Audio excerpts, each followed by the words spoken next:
네, 오늘 저녁에 주시는 말씀은 시편 119편 25절에서 32절까지입니다. 시편 119편 25절에서 32절까지 말씀 한 목소리로 같이 읽어보도록 하겠습니다. 시편 119편 25절부터 32절까지입니다.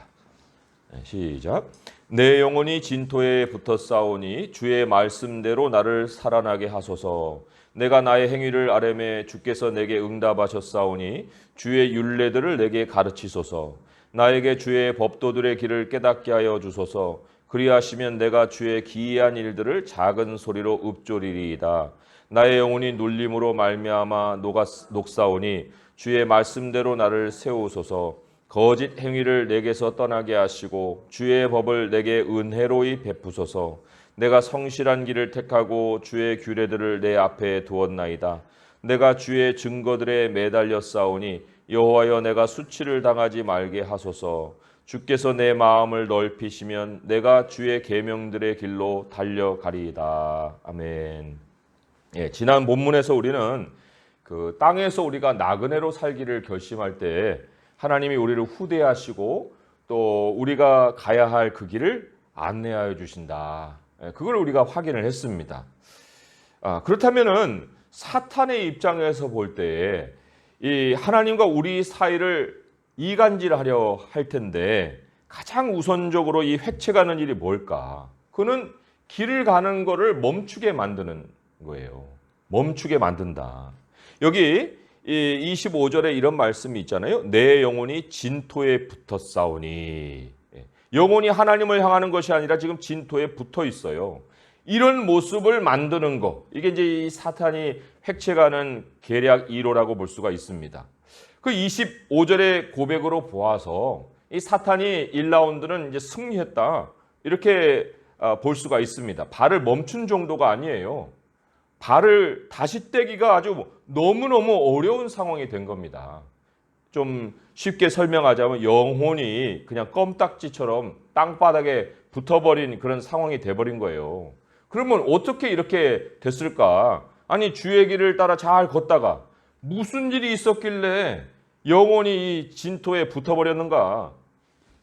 그러니까 우리가 이걸 보면요, 누구도 삶에 자신할 수가 없어요. 또 땅에서 어떤 사람도요, 타인에게 야, 저 사람은 완벽한 모델이야, 이렇게 말할 수 있는 사람도 없고 그렇게 내세울 사람도 없다. 그걸 또 한번 확인을 해주는 거기도 합니다. 사실 하나님은요, 사실 무수한 많은 잘못이 있어도 그걸 간과해 주시는 분이에요. 뭐 일일이 막 조그만 것까지 따져갖고 불러 세우다가 이렇게 혼내시는 그런 분이 아니에요. 그게 무슨 신약 백성만 누리는 은혜냐? 그렇지 않습니다. 이거는 하나님의 속성이 그러하시기 때문에 그런 거예요. 출애굽기 34장 6절 7절은 하나님이 자신의 이름을 소개한 건데 자신의 속성을 선포한 것이라고도 할 수가 있어요. 이렇게 선포했어요. 여호와라 여호와라 자비롭고 은혜롭고 노하기를 더디하고 인자와 진실이 많은 하나님이라. 인자를 천대까지 베풀며 악과 과실과 죄를 용서하리라. 이런 선포를 하셨습니다. 그러니까 이스라엘 백성들이 이 무수한 죄를 앞으로 짓기도 전에 이미 하나님이 자신의 속성을 통해서 용서를 의지적으로 지금 선포해주고 있는 거예요. 악과 과실과 죄를 용서하리라. 그리고는 여기에 그치지 않았습니다. 더 이어서 하나님이 자신의 이름을 말씀하실 때 마지막 부분이 굉장히 중요해요. 그러나 벌을 면제하지는 아니하고 아버지의 악행을 자손 3, 4대까지 보응하리라. 자손 3, 4대까지 벌이 임하는 악행이 있다는 거예요. 이거는 무슨 죄길래 그렇게 하나님이 단호하게 선포를 하셨을까? 그거는 길을 바꾸는 죄입니다. 길을 바꾸는 죄예요. 섬기는 대상을 하나님에게서 다른 것으로 바꾸는 죄를 범했을 때. 이게 이제 어떤 징표로부터 나타나느냐? 하나님 중심으로 살던 삶이 이제 내 중심으로 바뀌는 순간 이게 길이 바뀌는 그러한 그 신호탄이 되는 거예요. 모든 율법 가운데 이 하나님이 자손 3, 4대까지 벌을 주시겠다라고 얘기한 유일한 죄가 있어요. 그게 바로 우상 숭배입니다. 출애굽기 20장 4절에서 5절에 보게 되면 이렇게 하나님이 경고하셨어요. 너를 위하여 새긴 우상을 만들지 말고. 벌써부터 이 너를 위하라는 말이 나오잖아요. 출발에 이제 길이 바뀌는 순간입니다. 너를 위하여 새긴 우상을 만들지 말고 또 위로 하늘에 있는 것이나 아래로 땅에 있는 것이나 땅 아래 물속에 있는 것에 어떤 형상도 만들지 말며 그것들에게 절하지 말며 그것들을 섬기지 말라. 이게 섬김의 대상이 바뀌는 거예요. 나 내 하나님 여호와는 질투하는 하나님인즉 나를 미워하는 자의 죄를 갚되. 하나님이 이 순위로 물러나는 게 미워하는 건데 미워하는 자의 죄를 갚되 아버지로부터 아들에게로 3, 4대까지 이르게 하리라. 이렇게 하나님이 경고를 하셨어요. 그러나 여기도 끝은 굉장히 다른 약속이 있습니다. 어떤 약속을 해주셨느냐? 그러나 나를 사랑하고 내 계명을 지키는 자에게는 1000대까지 은혜를 베푼다. 1000대까지 사람들이 완벽해서 이렇게 해주시겠다는 게 아니라 하나님이 이 죄악이 아닌 모든 죄악은 간과해 주신다는 거예요. 넘어가 주신다. 그렇다면 오늘 시편 기자의 고통은 왜 찾아왔을까? 그 원인은 너무나도 자명해지지 않아요? 오늘 29절에 보니까 거짓 행위를 내게서 떠나게 하시고 이런 말이 있어요. 거짓 행위. 그 행위는 길을 얘기한다고 그랬습니다. 근데 이게 단수가 아니고 복수예요. false ways. 거짓 길들 이렇게 번역할 수 있습니다. 사탄이 제시한 길들이죠. 우리에게 길은 하나밖에 없어요. 유일한 길밖에 없는데 그 길들이 이렇게 제시됐다는 거는 그거는 사탄이 제시한 길들인데 이것들을 자기에게서 멀게 해달라는 그 길을 왜 했겠어요?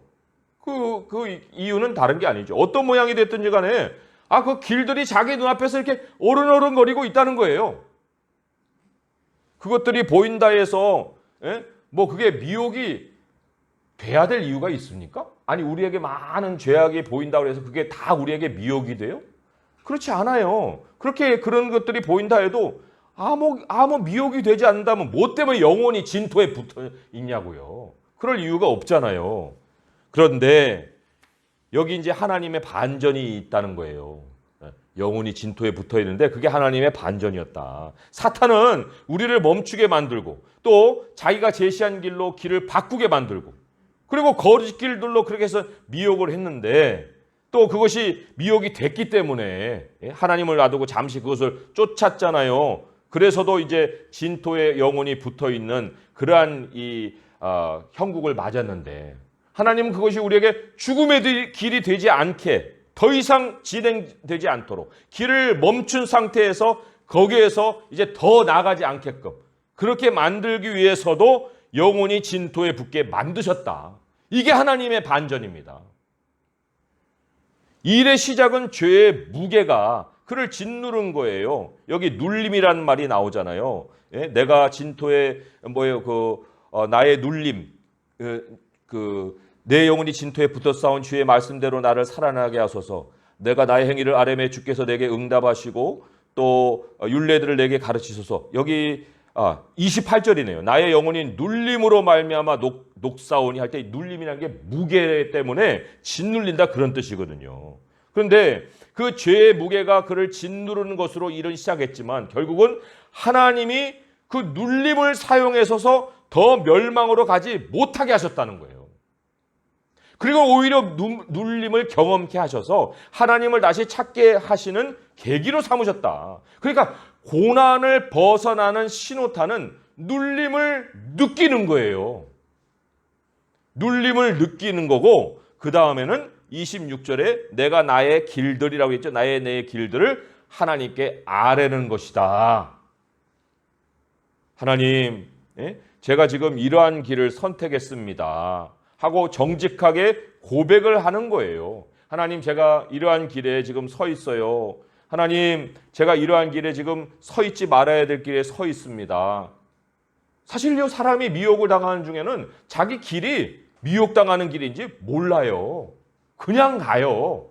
그게 옳은 줄 알고. 그런데 멈출 때 그 길이 느껴지는 거예요. 그러니까 이 영혼이 진토에 붙어야만 그제서야 길이 제대로 보이는 것인데 그게 바로 하나님이 우리에게 주시는 은혜의 순간이다.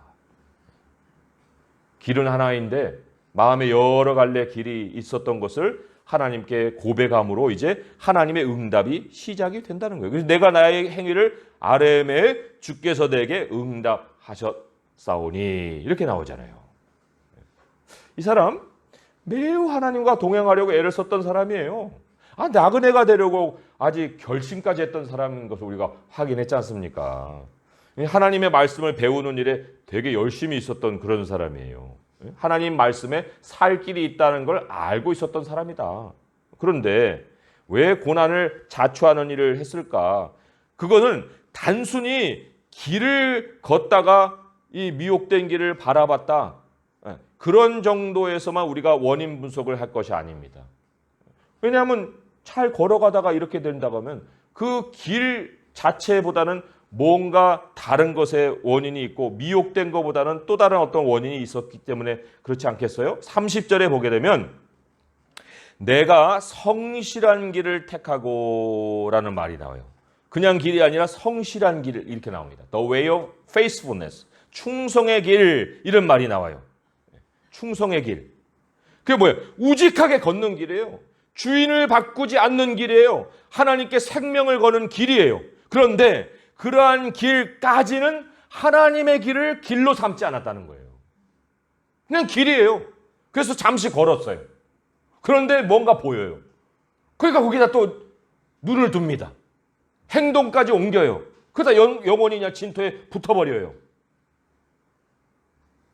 하나님께 헌신하는 정도가 아니라 하나님께 생사권을 드리고 오직 한 길, 예수 그리스도라는 그 길을 고수하는 그 길. 그래서 31절에 그것을 뭐라고까지 표현했냐면은 매달림이라고까지 얘기를 했어요. 성실한 길을 매달림까지도 얘기했단 말이에요. 그런데 그렇게까지 매달리지는 않았다는 겁니다. 하나님 말씀에.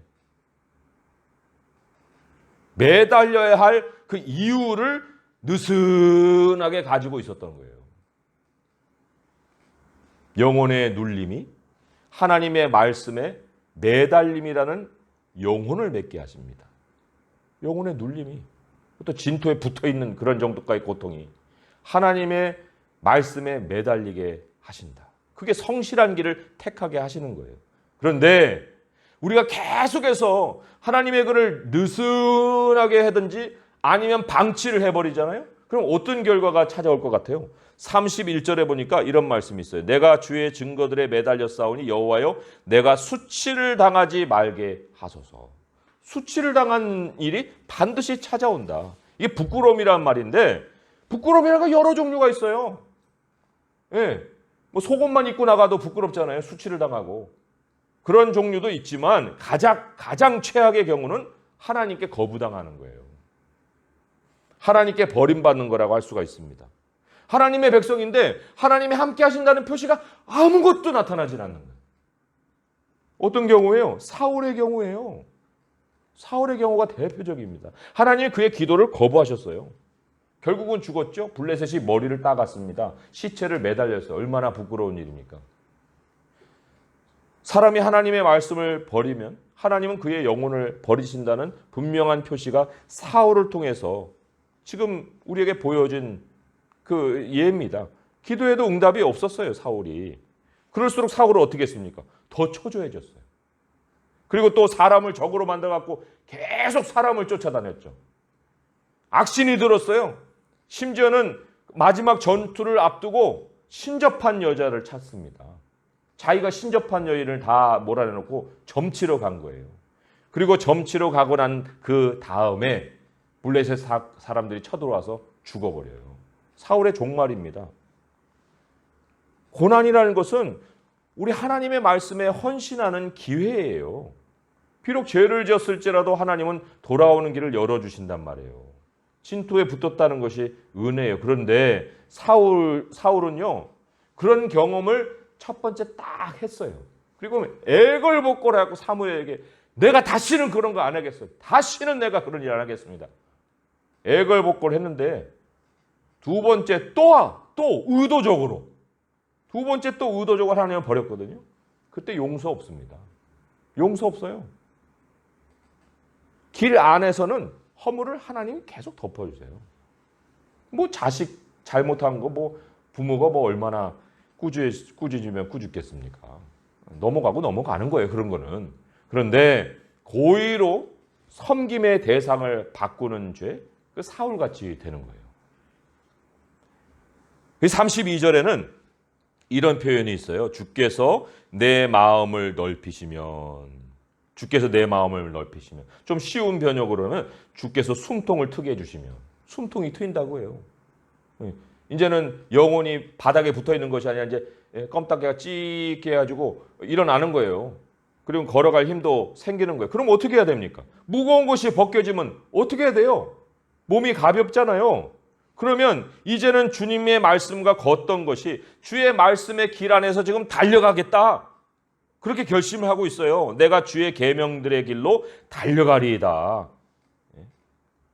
히브리서 말씀에 이 죄에 대하여서 그 말씀해주고 있는 그 말씀이 있었는데 거기에 이제 죄의 속성도 있지만 죄의 속성을 벗어버리면 어떻게 되느냐? 이런 말씀이 기록이 되어 있어요. 모든 무거운 것과 얽매이기 쉬운 죄를 벗어버리고 인내로서 우리 앞에 당한 경주를 하며. 벗어버렸고 인내로서라는 말이 여기 아주 등장을 합니다. 인내로서 우리 삶에 당한 경주를 하며. 그게 끝까지라는 뜻이거든요. 그게 성실한 길이라는 뜻이에요. 성실한 길을 택했다는 그런 의미를 가지고 있습니다. 그러면 그 성실한 길이 생기면 어떻게 된다고요? 우리 삶에 당한 경주를 한다 그랬어요. 달려간다 그런 말을 하고 있잖아요. 그러니까 우리가 숨통이 트이면 다시 뭐 할 거 없나 하고 이렇게 뚫레뚫레 돌아보면서 또 만지작 할 게 아니라는 거예요. 그때에는 주님의 길로 달려가며 그 하나님께 성실한 길을 달려가는 모습을 보여드리고 하나님과 동행해야 된다는 겁니다. 우리 참 그리스도인에게는 이 멸망하는 고난은 없어요. 영혼이 진토에 붙어도 그거는 하나님의 마지막 심판이 아니에요. 돌이키려고 하시는 징계예요. 그러니까 우리가 하나님이 우리에게 어려움을 줄 때마다 우리는 그거를 무엇으로 사용해야 되냐? 내 길을 체크해 보이는 체크 포인트로 사용해야 됩니다. 내가 지금 잘 가고 있나? 내가 지금 잘 살고 있나? 그 하나님께 나아가서 하나님 제 길이 지금 맞아요? 하나님 저 어려워요. 근데 이게 어려움이 그냥 어려운 상황으로 온 게 아니라 저의 길 때문에 문제가 있나요?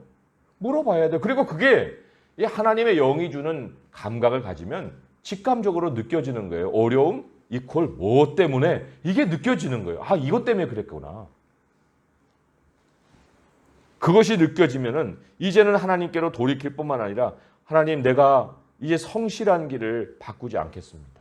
다시는 길에 대하여 정말 이 미혹하는 일에서 길을 멈추는 일을 하지 않겠습니다. 뭐 길을 바꾸는 일을 할 사람은 아무도 없겠지만 그러나 길을 멈추게 만드는 미혹 정도에서는 많은 일에서 넘어질 수 있는데 하나님 이제는 그러한 미혹이 두 번 찾아올 때는 내가 다시는 넘어가지 않겠습니다. 이런 결심이 있어야 되잖아요. 우리에게는 예수 그리스도이십니다. 그가 나의 생명이고 나의 미래이십니다. 천대까지 복을 하나님 한 분을 의뢰하는 대로 현실이 되는 거잖아요. 그래서 우리 말씀을 마무리하면서 숨통이 트이면 더 예수님께로 정말 달려가는 우리들이 돼야 돼요. 성실한 길로 정말 경주를 할 수 있어야 됩니다. 사탄의 미혹이 무색해지게 만들어야 돼요. 사탄이 부끄러워지게 만들어야 돼요.